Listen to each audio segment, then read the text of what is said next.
pissed because our new home on a Monday evening is now from 6 p.m. I know. They've let us out early, and particularly nice when the clocks change later this month. It's definitely going to be very bright. But don't worry, we've talked Raspberry Sant, we've talked rugby, we've talked tennis, and we've talked, Fraser, help me out. What else were you talking? There was something out there.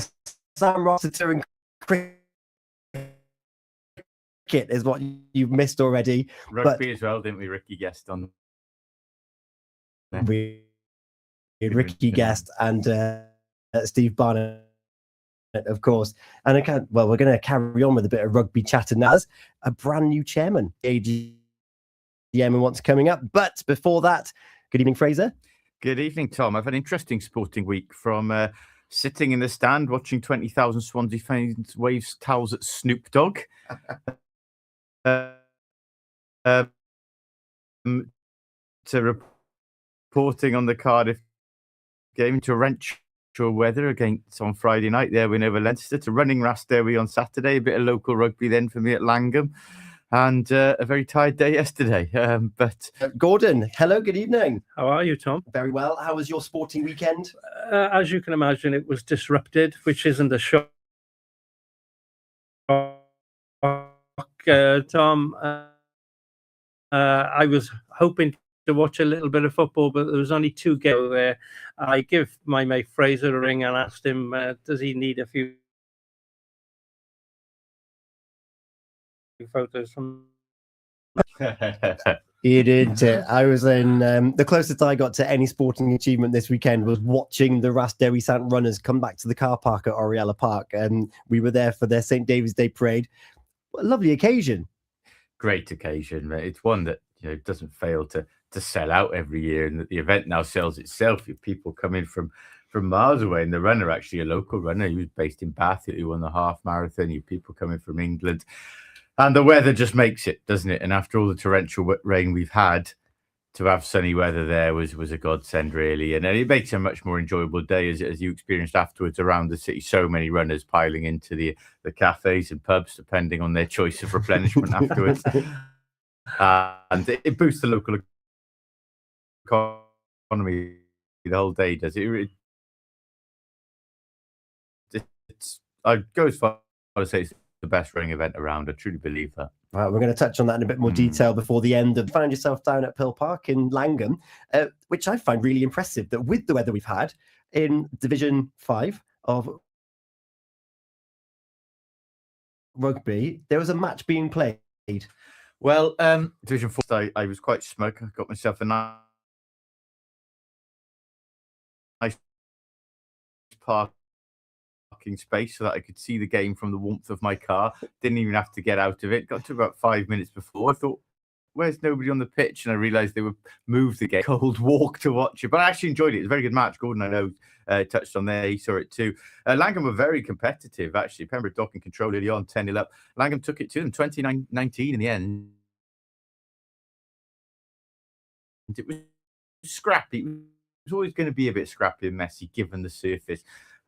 But it was good. It was enthralling as local derbies go, and it was in the balance the last couple of minutes. So you can't ask for more than that, really. Yeah, Steve saying that. So, what were your observations? Well, my observation was getting to Pill Parks, and obviously knowing that because I got there, I knew it was going to be on the second team pitch, not like my colleague who was sitting in the car thinking they just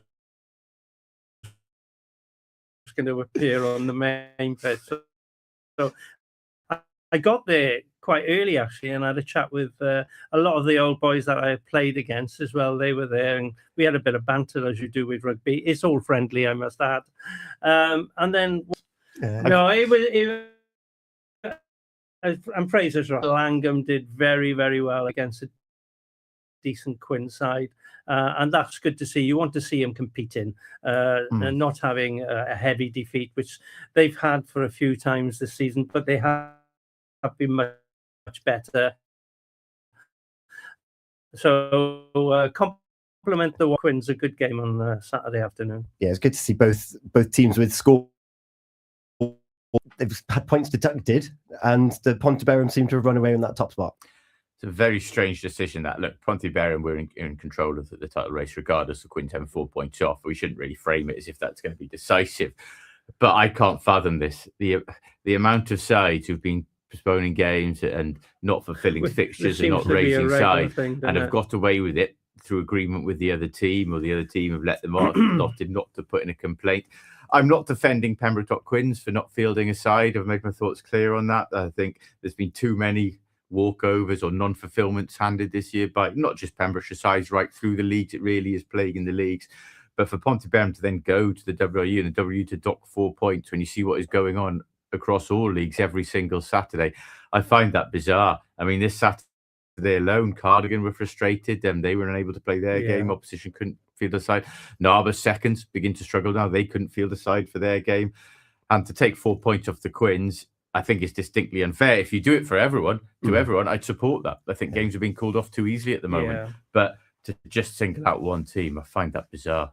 Yeah, when it was brought up in the interview, I was like, as you said, because you've been talking about this pretty much since the season first started, and different cup matches and different they're not the teams. only side not to fill against Pontebellum this year. So I'd be very interested if Pontebellum pursued that if the Quins weren't in second place, to be honest with you. That's a very good point.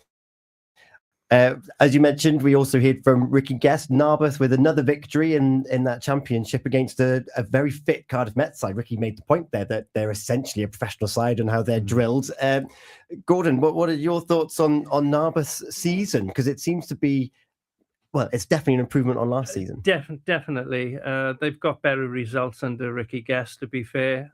Nico Sotaro being there, I know he played with my son at Whitland. He's a very, very astute player and coach and understands the game well.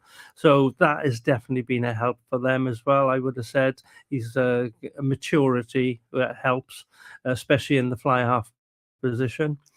The pack have gone quite well for Narberth this year as well. You've got to give them credit. They fronted up because it was a difficult season last season.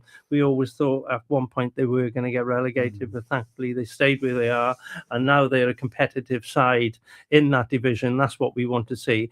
And what's more important to me than anything, it's more that there's more local boys involved in that Narberth side than the Llanelli boys that were there back in a few seasons ago. So the better players, clubs don't like me saying this, but the better clubs got a club to play at a high standard of rugby.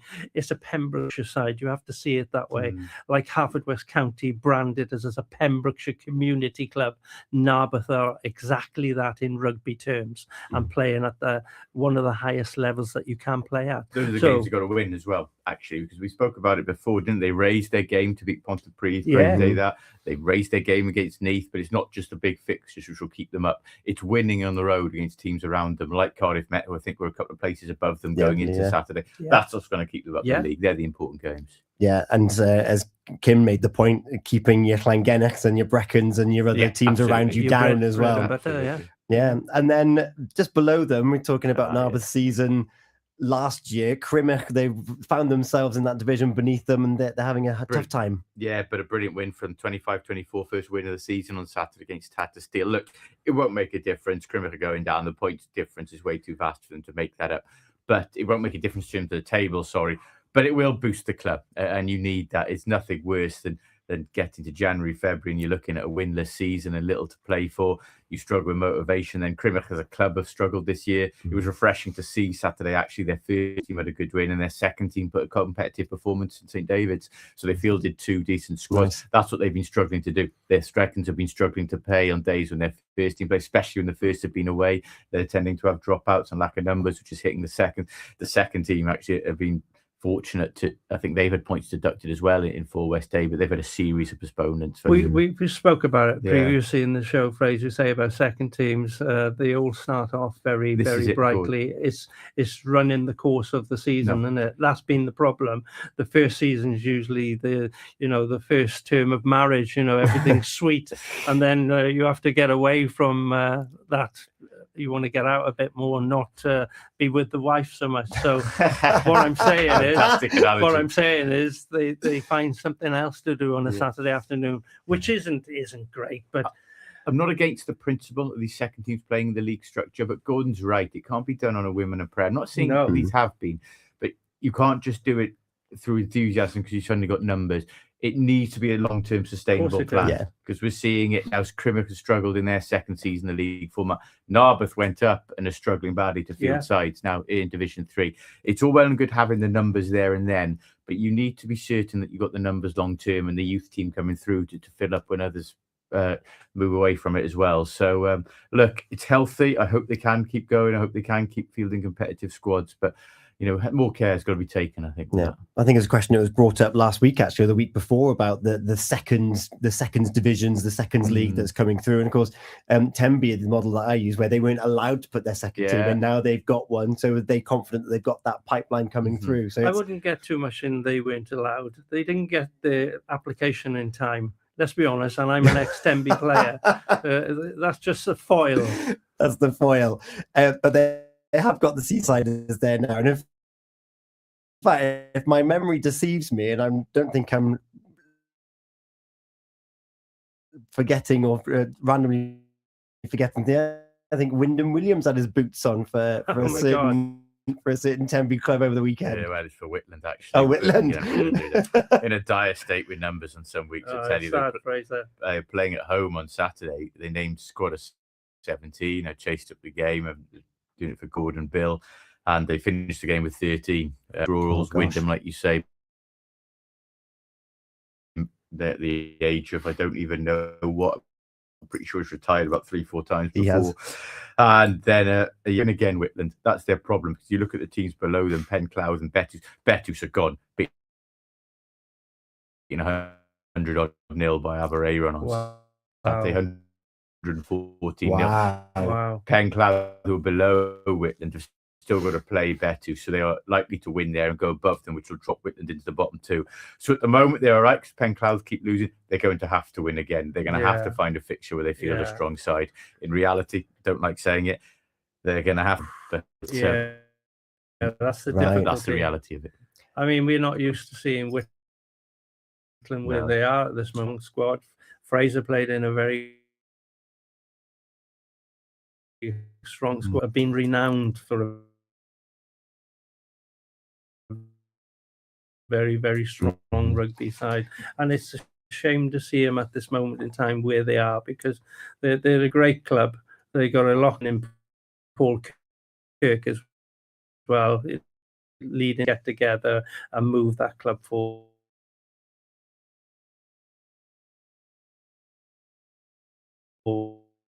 It's difficult times for them. Yeah. If you just joined us, it's your Pure Sports with Eaton-Evans and Morris Solicitors, coming up to 7:20. Coming up shortly, we're going to be chatting with Martin Jones, the new chairman of the Pembroke County Cricket Club. Before we do that, though, should we turn our attention to football very quickly? Yeah, just 2 games in Division 1 and 2 big results. A huge win for Fishguard. Actually, didn't see that one coming. There to win at Tenby like that, 6-3, I think, from 3-1 down as well, or 2-1 down. Yeah. And I'd looked at Fishguard's game. They got so many games in hand over Narberth, but they still had to win one, and they weren't in winning form, and that result will boost them. They still got to play Kilgetty twice. So Kilgetty teams at Carew, we thought we were pulling away from it, now right back in it. Pennar right back in it. Clarby Road not safe yet, know, and you looked at a good win for Goodwick as well. That'll impact the bottom end of the table. It's more interesting in that bottom pack than what it is in the top half. To be honest with you. And from a Goodwick point of view, that's all they can do. Hakin weren't playing. Goodwick have to win again. Cut it again. That's all you can do, and hope Hakin stumble then when they do get back to pressure up. It might be unlikely, but that's all they can do. And how much do you think this awful weather is going to? Ims are going to have to start being played towards the end. At a midweek fixture. That's another thing. I mean, once the clock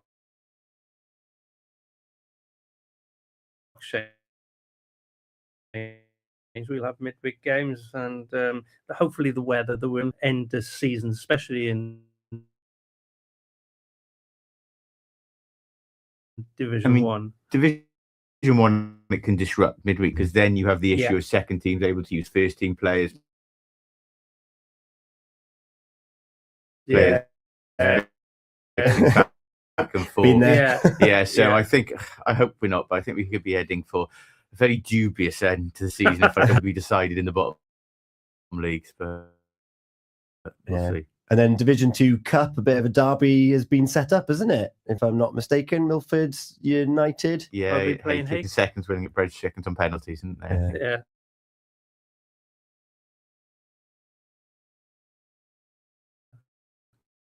They beat the Bridge on Saturday. Yeah, good game. Yeah, late goal. Yeah, 120 minutes of football to separate them, and Gareth Fawcett of all people, and penalty which enabled Hakin to squeeze home into the semi-final. And born again as a goalkeeper. Yeah, fair play. There was action yesterday on a Sunday, which caught a few people off guard for St. David's Day, and conceding 3 and being the results they've had actually.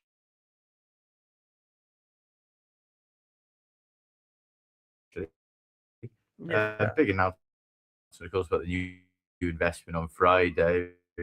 A lot was made of that, but in terms of on the field, you're right. It was a result I didn't see coming. Just it's a blow. Look, they've been on a good run. You know, it is frantic. We know this end of season is frantic. You're playing teams around you twice. Results fly back and forth. I don't think they'll be overly concerned with it, but maybe the performance might be something to address. But a bit of a buffer. I see it as a bump on the road rather than a serious concern. It'd be exciting to see them back. To see Matthew Fox's young son getting on, 16-year-old. I was about to say congratulations. Congratulations to him. That's great. Also, Greg Walters just celebrated the birthday in his first weekend.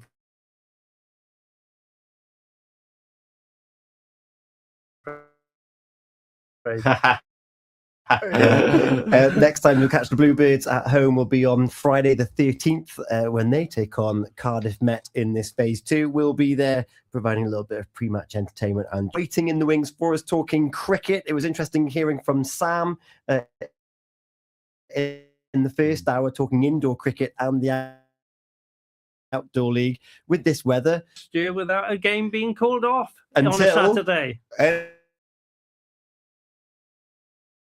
Until the Harrison Allen final. We've got to play that at the start. We'll talk to Martin about that. Yeah, he's on the way next following recent AGM